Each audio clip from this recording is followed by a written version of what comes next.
Morning students, today we are going to start our fifth chapter, challenges to and restoration of the Congress system. What were the challenges to the Congress system and what were the challenges in the way of the restoration of the Congress system? ਕਿਹੜੇ challenge ਸੀ ਔਰ ਉਹਨਾਂ ਨੇ Congress system ਨੂੰ restore ਕਿਵੇਂ ਕੀਤਾ? The whole chapter is about the challenges and restoration of the Congress system. Challenge of the political succession. Prime Minister Jawaharlal Nehru passed away in May 1964. Prime Minister Jawaharlal Nehru the death 1964 ਦੇ ਵਿੱਚ ਹੋ ਗਈ ਸੀ. He had been unwell for more than a year. ਇੱਕ ਸਾਲ ਲਈ ਉਹ ਬਿਮਾਰ ਰਹੇ. This had generated a lot of speculation about the usual question of the succession after Nehru who. ਤਾਂ ਇਹ 'ਤੇ ਕੁਐਸਚਨ ਰੇਜ਼ ਹੋ ਗਿਆ ਵੀ ਆਫਟਰ ਨਹਿਰੂ ਤੋਂ ਬਾਅਦ ਕੌਣ ਹੈ ਜਿਹੜਾ ਉਹਦਾ ਸਕਸੈਸਰ ਬਣੂਗਾ, ਕੌਣ ਕਿਸ ਨੂੰ ਇਹ ਜਿਹੜੇ ਪ੍ਰਾਈਮ ਮਿਨਿਸਟਰ ਦੀ ਡੈਜ਼ਿਗਨੇਸ਼ਨ ਆ ਉਹ ਕਿਸ ਨੂੰ ਦਿੱਤਾ ਜਾਊਗਾ. But in newly independent country like India this situation give rise to more serious question after Nehru ਵਰਟ. ਤਾਂ ਇੰਡੀਆ ਵਰਗੇ ਇੰਡੀਪੈਂਡੈਂਟ ਕੰਟਰੀ ਦੇ ਵਿੱਚ ਇਹ ਸਿਚੁਏਸ਼ਨ ਹੈ ਜਿਹੜੀ ਇਸ ਨੂੰ ਬਹੁਤ ਜ਼ਿਆਦਾ ਸੀਰੀਅਸ ਕੁਐਸਚਨ ਇਸ 'ਤੇ ਬਣਿਆ ਕਿ ਨਹਿਰੂ ਤੋਂ ਬਾਅਦ ਕੌਣ ਦੀ ਜਗ੍ਹਾ 'ਤੇ ਨਹਿਰੂ ਤੋਂ ਬਾਅਦ ਕੀ ਹੋਵੇਗਾ, ਨਹਿਰੂ ਤੋਂ ਬਾਅਦ ਸਾਰਾ ਸਿਸਟਮ ਹੈ ਜਿਹੜਾ ਉਸਦਾ ਕੀ ਬਣੂਗਾ. The second question arose from the serious doubts that many outsiders had about whether India's democratic experiment will survive after Nehru.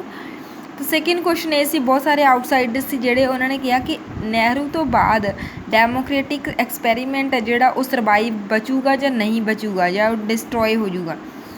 It was feared that like so many other newly independent countries, India too would not be able to manage a democratic succession. ਇਹ ਡਰ ਸੀ ਕਿ ਬਾਕੀ ਸਾਰੇ independent countries ਤਰ੍ਹਾਂ India ਜਿਹੜਾ ਉਹ ਇਸ system ਨੂੰ ਡੈਮੋਕ੍ਰੇਟਿਕ ਸਿਸਟਮ ਨੂੰ ਨਹਿਰੂ ਤੋਂ ਬਾਅਦ ਮੈਨੇਜ ਨਹੀਂ ਕਰ ਪਾਊਗਾ. A failure to do so, it was feared, could lead to a political role for the army. Besides, there were doubts if the new leadership would be able to handle the multiple crises that awaited a solution. ਕਿ ਇਸ ਤੋਂ ਬਾਅਦ ਇਹ doubt ਹੋ ਰਹੇ ਸੀਗੇ ਕਿ ਜੋ ਲੀਡਰਸ਼ਿਪ ਨਵੀਂ ਲੀਡਰਸ਼ਿਪ ਆਊਗੀ ਉਹ ਇੰਨੇ ਮਲਟੀਪਲ ਕ੍ਰਾਈਸਿਸ ਜੋ ਸੰਕਟ ਇੰਨੇ ਪੈਦਾ ਹੋ ਰਹੇ ਨੇ ਉਹਨਾਂ ਨੂੰ ਹੈਂਡਲ ਕਰ ਪਾਊਗੀ ਵੀ ਜਾਂ ਨਹੀਂ ਪਾਊਗੀ. The 1960s were labelled as a dangerous decade when unresolved problems like poverty, inequality, communal and regional divisions, etc. could lead to a failure of the democratic project or even the disintegration of the country.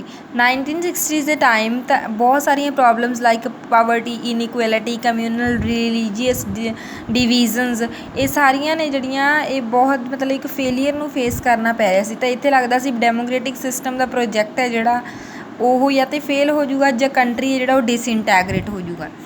From Nehru to ਸ਼ਾਸਤਰੀ. ਨਹਿਰੂ ਤੋਂ ਬਾਅਦ ਸ਼ਾਸਤਰੀ ਜੀ ਨੇ ਜਿਹੜੇ ਉਹਨਾਂ ਨੂੰ designation ਮਿਲਿਆ ਸੀ PM ਦਾ, ਤਾਂ ਅਸੀਂ ਉਹਦੇ ਬਾਰੇ ਡਿਸਕਸ ਕਰਦੇ ਹਾਂ.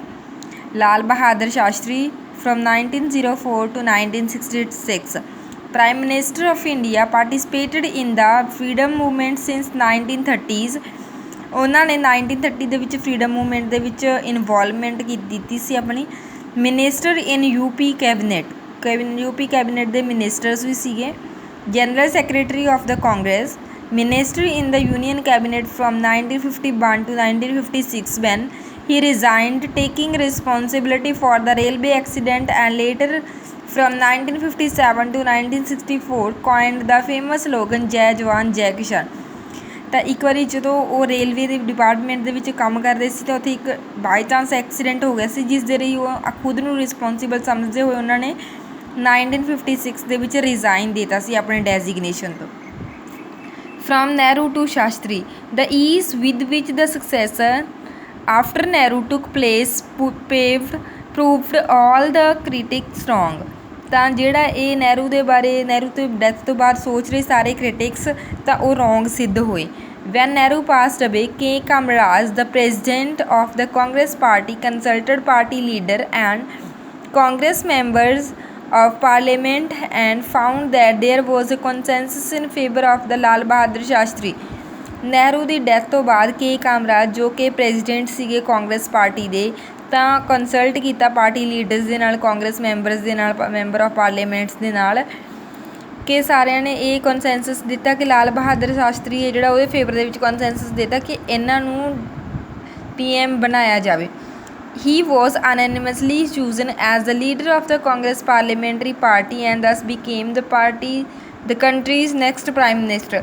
ਤਾਂ ਉਹਨਾਂ ਨੂੰ ਕੰਟਰੀ ਦੇ ਨੈਕਸਟ ਪ੍ਰਾਈਮ ਮਿਨਿਸਟਰ ਬਣਾਉਣ ਬਾਰੇ ਸੋਚਿਆ ਗਿਆ। Shastri was a non-controversial leader from the Uttar Pradesh who had been a minister in Nehru's cabinet for many years। ਤੇ ਨਹਿਰੂ ਦੇ ਕੈਬਨਿਟ ਦੇ ਵਿੱਚ ਉਹ ਮਿਨਿਸਟਰ ਵੀ ਰਹਿ ਚੁੱਕੇ ਸੀ ਕਾਫੀ time. Nehru had come to depend a lot on him and in his last year।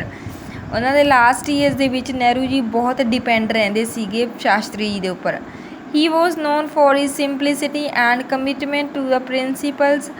ਤਾਂ ਉਹਨਾਂ ਨੂੰ ਉਹਨਾਂ ਦੇ ਸਿੰਪਲੀਸਿਟੀ ਅਤੇ ਜੋ ਵੀ ਉਹ ਪ੍ਰਿੰਸੀਪਲ ਸੀ ਸਿਧਾਂਤ ਸੀ ਉਹਨਾਂ ਦੀ ਕਮਿਟਮੈਂਟ ਦੇ ਲਈ ਬਹੁਤ ਜਾਣਿਆ ਜਾਂਦਾ। Earlier he had resigned from the position of the railway minister accepting moral responsibility for a major railway accident। I already told you that he had resigned from the position of the railway minister because he takes the responsibility for the major accident। ਜੋ railway accident ਹੋਇਆ ਸੀ ਉਹਦੀ responsibility ਉਹ ਖੁਦ ਸਮਝਦੇ ਸੀਗੇ। Shastri was the country's prime minister from 1964 to 1966। 1964 ਦੇ ਵਿੱਚ prime minister ਬਣੇ ਅਤੇ 1966 ਦੇ ਵਿੱਚ ਉਹਨਾਂ ਦੀ ਡੈਥ ਹੋ ਗਈ ਸੀ। During Shastri's brief prime ministership the country faced two major challenges। ਉਹਨਾਂ ਦੇ ਸ਼ਾਰਟ ਪੀਰੀਅਡ ਆਫ 2 ਈਅਰ ਦੇ ਟਾਈਮ ਦੇ ਵਿੱਚ ਕੰਟਰੀ ਨੂੰ ਬਹੁਤ ਜ਼ਿਆਦਾ ਚੈਲੰਜ ਨੇ ਜਿਹੜੇ ਫੇਸ ਕਰਨੇ ਪਏ ਸੀ ਜਿਨ੍ਹਾਂ ਦੇ ਵਿੱਚੋਂ 2 ਮੇਜਰ ਸੀਗੇ। While India was still recovering from the economic implications of the war with China, failed monsoons, droughts and serious food crisis presented a grave challenge। ਇੱਕ ਤਾਂ ਕੀ ਸੀਗਾ ਕਿ ਇਕਨੋਮਿਕ ਇੰਪਲੀਕੇਸ਼ਨਸ ਨੇ ਜਿਹੜੀਆਂ ਵਾਰ ਦੇ ਕਰਕੇ ਉਹ ਰਿਕਵਰ ਕੀ ਹੋ ਪਾਉਣਗੀਆਂ ਜਾਂ ਨਹੀਂ ਹੋਣ ਪਾਉਣਗੀਆਂ। ਚਾਈਨਾ ਨਾਲ ਵਾਰ ਹੋ ਗਿਆ ਸੀ, ਮੌਨਸੂਨ ਫੇਲ ਹੋ ਗਏ ਸੀ, ਡਰੌਟਸ ਪੈ ਗਏ ਸੀਗੇ ਔਰ ਫੂਡ ਕ੍ਰਾਈਸਿਸ ਹੋ ਰਿਹਾ ਸੀਗਾ। As discussed in the previous chapter, the country also faced a war with the Pakistan in 1965। 1965 ਦੇ ਵਿੱਚ ਸਾਡਾ ਵਾਰ ਹੈ ਜਿਹੜਾ ਪਾਕਿਸਤਾਨ ਦੇ ਨਾਲ ਉਹ ਵੀ ਅਸੀਂ ਵਾਰ ਤੋਂ ਬਾਅਦ ਹਮੇਸ਼ਾ ਕੋਈ ਨਾ ਕੋਈ ਇਕਨੋਮਿਕ ਕੰਡੀਸ਼ਨ ਹੈ ਜਿਹੜੀ ਹਰੇਕ ਜਗ੍ਹਾ ਦੀ ਖਰਾਬ ਹੋ ਜਾਂਦੀ ਹੈ। Shastri famous slogan ਜੈ ਜਵਾਨ ਜੈ ਕਿਸਾਨ symbolized the country's resolve to face both these challenges। ਤਾਂ ਉਹਨਾਂ ਨੇ ਸਲੋਗਨ ਦਿੱਤਾ ਸੀ ਜੈ ਜਵਾਨ ਜੈ ਕਿਸਾਨ ਦਾ ਜਿੱਥੋਂ ਪਤਾ ਲੱਗਦਾ ਵੀ ਇਹਨਾਂ ਚੈਲੰਜਿਸ ਨੂੰ ਅਸੀਂ ਫੇਸ ਕਰਾਂਗੇ, ਅਸੀਂ ਓਵਰਕਮ ਕਰਾਂਗੇ। Shastri's prime ministership came to an abrupt end on 10 January 1966। ਉਹਨਾਂ ਦੀ ਇਸ ਟਾਈਮ 'ਤੇ ਮਿਨਿਸਟਰਸ਼ਿਪ ਹੈ ਜਿਹੜੀ ਪ੍ਰਾਈਮ ਮਿਨਿਸਟਰਸ਼ਿਪ ਖਤਮ ਹੋ ਗਈ ਸੀਗੀ। When the suddenly expired in Tashkent ਦੇ ਵਿੱਚ ਉਹਨਾਂ ਦੀ ਡੈਥ ਹੋ ਗਈ ਸੀਗੀ। Then in USSR and currently the capital of the Uzbekistan, ਜੋ ਕਿ ਉਜ਼ਬੇਕਿਸਤਾਨ ਦੀ ਕੈਪੀਟਲ ਹੈਗੀ। He was there to discuss and sign an agreement with the Muhammad Ayub Khan, the then president of the Pakistan, to end the war।